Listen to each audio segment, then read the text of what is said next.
നമസ്കാരം. ഇന്നത്തെ വീഡിയോ എന്ന് പറയുന്നത് ഓംബുഡ്സ്മാനും ലോക്പാൽ ലോകായുക്തയെ കുറിച്ചിട്ടാണ്. 20th സെഞ്ചുറിക്ക് ശേഷം ഗവൺമെന്റിന്റെ പവേഴ്സ് ഒരുപാട് വൈഡൻ ചെയ്യുകയും അതിൽ കൂടെ തന്നെ there is A chance for Mal administration എന്നൊരു അവസ്ഥ വരികയും ചെയ്തു.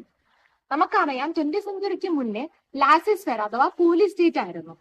20th സെഞ്ചുറിക്ക് ശേഷം സ്റ്റേറ്റ് എന്ന് പറയുന്ന ഒരു വെൽഫെയർ സ്റ്റേറ്റ്, ജനങ്ങളുടെ വെൽഫെയറിന് കൂടെ ഇമ്പോർട്ടൻസ് കൊടുക്കുന്ന ഒരു സ്റ്റേറ്റ് ആയിട്ട് മാറുകയും സ്റ്റേറ്റിന് അതിൽ കൂടെ ഒരുപാട് പവേഴ്സും ഫങ്ഷൻസും ഡ്യൂട്ടീസ് ഒക്കെ വന്നു ചേരുകയും ചെയ്തു. നമുക്കറിയാം, നമുക്ക് ഒരുപാട് പവേഴ്സും കാര്യങ്ങളൊക്കെ വന്നു കഴിഞ്ഞാൽ there chance for abuse of power അല്ലേ, നമ്മളുടെ പവറിനെ അബ്യൂസ് ചെയ്യാനുള്ള ഒരു ചാൻസ് ഉണ്ടാവുകയാണ്. ആ സമയത്താണ് 1809 ഓംബുഡ്സ്മാൻ എന്നൊരു ആശയം സ്വീഡനിൽ കൊണ്ടുവരികയും 1962 നോർവേയും ന്യൂസിലൻഡും ഓംബുഡ്സ്മാൻ എന്ന് പറഞ്ഞൊരു ഇൻസ്റ്റിറ്റ്യൂഷൻ അഡോപ്റ്റ് ചെയ്യുകയും ചെയ്തു. Based upon white report 1961 great Britain adopted the institution of ombudsman.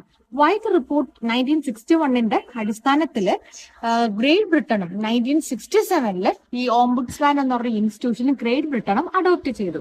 അങ്ങനെ നമ്മുടെ ഇന്ത്യയിലേക്കും ഓംബുഡ്സ്മാൻ എന്നൊരു ഇൻസ്റ്റിറ്റ്യൂഷൻ വന്നെത്തിയിരിക്കുകയാണ്.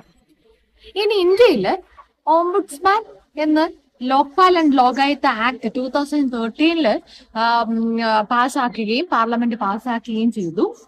ലോക്പാൽ ആൻഡ് ലോകായുക്ത എന്ന ടേം ആദ്യമായിട്ട് കോയിൻ ചെയ്തത് സിംഗ്വിയാണ്. ലോക്പാൽ ആൻഡ് ലോകായുക്ത എന്ന് പറഞ്ഞ ഒരു ആശയം നമ്മുടെ ഇന്ത്യയിലേക്ക് കോൺസ്റ്റിറ്റ്യൂഷനിലേക്ക് കൊണ്ടുവന്നത് law minister Ashok Kumar ചെന്നാണ്.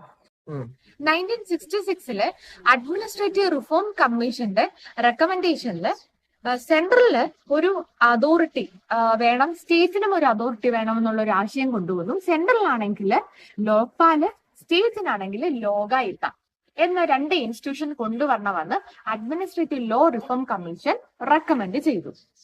Then structure of Lokpal. ലോക്പാലിൽ ആരൊക്കെയാണ് അംഗങ്ങൾ വരുന്നത് എന്ന് വെച്ച് കഴിഞ്ഞാല് ഒരു മൾട്ടി മെമ്പർ ബോഡിയാണ് ഈ ലോക്പാൽ എന്ന് പറയുന്നത്.